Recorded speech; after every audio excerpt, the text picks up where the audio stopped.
Here's more small picture topic. So they made this trade. Should they still draft a receiver in the first round if they were going to in the first place? No, not in the first round. No, I didn't want one in the first round anyway, though. So let me make that part clear. I was a no on a receiver in the first round, whether they have DeVante Parker or not. But I do want a receiver in the draft. They should still be open to it. So I've come around to this thought of them taking Jamison Williams, the kid out of Alabama who blew out his knee in the championship game. Like, from a value standpoint, if he hadn't done that, you're talking about a top 10 pick. If he's there, now that you have DeVante Parker, well, now you don't have to rush him. You can have him come back maybe middle of November or December or whatever. And this is a guy that could potentially be the Jamar Chase to how he worked out for the Bengals last year with Joe Burrow to Mac Jones. So they should still be open to it. This should not stop them from drafting a wide receiver high or in the second round. So I still think it's on the table. The odds are less, certainly. I mean, I just hated how it was being written over the weekend, Mike, like that it's just now it's over. Like now expect them to draft defense or like a guard or something. No way. And I came to this about a week ago that they're going to draft a receiver in the first round because I think they're on a crowd-pleasing tour. Kraft is, trying to play up to the fan base, make his fans happy. So we'll draft a quarterback. We'll spend some money last year. This year, what'll make you happy? Surrounding the new quarterback. It's just sort of an easy crowd-pleasing thing to do.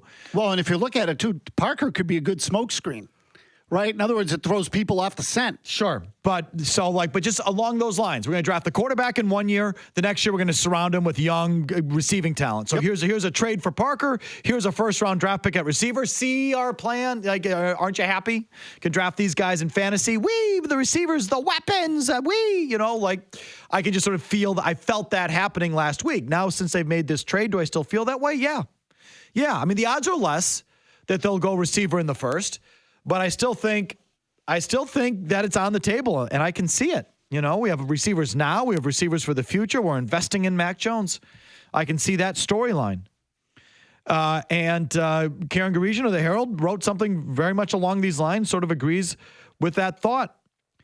She says, the constant reminder of N'Keal Harry's first-round failure 3 years ago, when they also passed up on several future stars like DK Metcalf, and I added that DK Metcalf part. She says that failure may have left the Patriots a bit hesitant to pull the wideout trigger in the draft. It's no secret the Pats haven't had much luck selecting wideouts during Bill Belichick's 2+ decades with the team. Just going back into the rehash that we all know about, but since landing Deion Branch and David Givens in 2002, since then, they've whiffed on virtually every pick in the first 3 rounds at that position. Yep. Since 2002, since they took Branch in the last pick of the second round in 2002, they've whiffed at just about every pick they've made at that position in the first 3 rounds. It's unbelievable. From Bethel Johnson to Chad Jackson to Brandon Tate to Taylor Price, Aaron Dobson, and N'Keal Harry. That is a staggering track record of suck. And mathematically, it shouldn't even work. You would think it would be mathematically impossible for 20 years and could go 0 for 20 years. Yeah, but Felger, the Pats are outliers. While Belichick is the listen to this, and I know Karen's not doing this, but I never realized this. While Belichick is the only coach in NFL history to draft 2 receivers who were Super Bowl MVPs in Branch and Julian Edelman, there's been little meat on the bone in between. The only coach in NFL history to draft 2 receivers to each become Super Bowl MVPs. Where'd she get that stat? Interesting. Someone from the Belichick camp or the Patriots. Yep. And that's not calling Karen out. That is... No, it's a fact. It's really calling them out. Like, who comes up with that stat? Bill. Does that stat mean anything? No.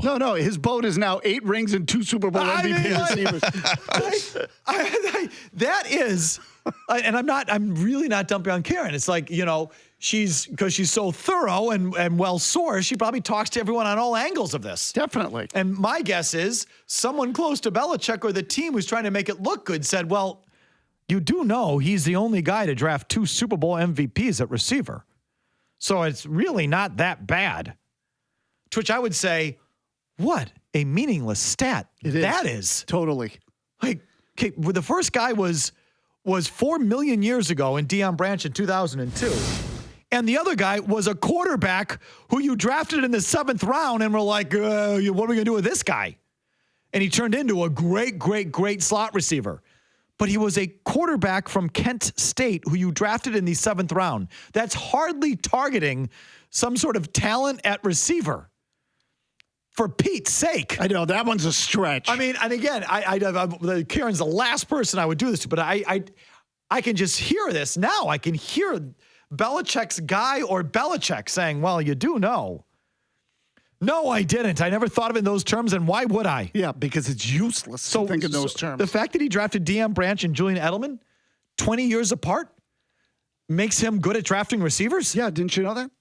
And I'm sorry, Deion Branch doesn't win that Super Bowl MVP unless, for me, thanks to me.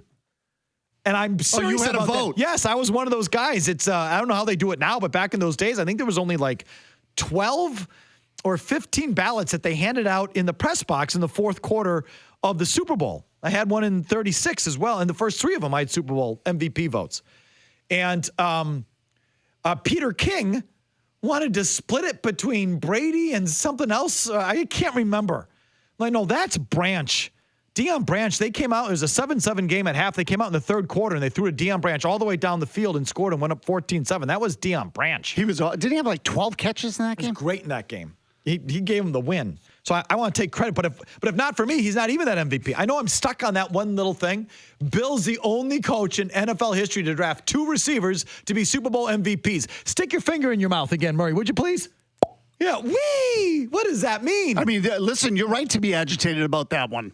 That's a joke to pump that one up. Yeah, because with Branch, you got that one right. But with Edelman, like you're saying here, it's like another scratch ticket like Brady was. Anyway. Once again, it's all about Bill. Anyway, while Bill Belichick, again on the boat, that's good, Maz. 8 rings, 2 Super Bowl receivers, 2 Super Bowl MVPs at receiver. 2 SBWR MVP. Jesus. You take credit for Mark Bavaro, too? Anyway. While Belichick is the only NFL coach to draft 2 receivers who were Super Bowl MVPs in Branch and Edelman, there's little meat on the bone in between. During the past 15 years alone, Edelman has been the only draft choice that succeeded at the position.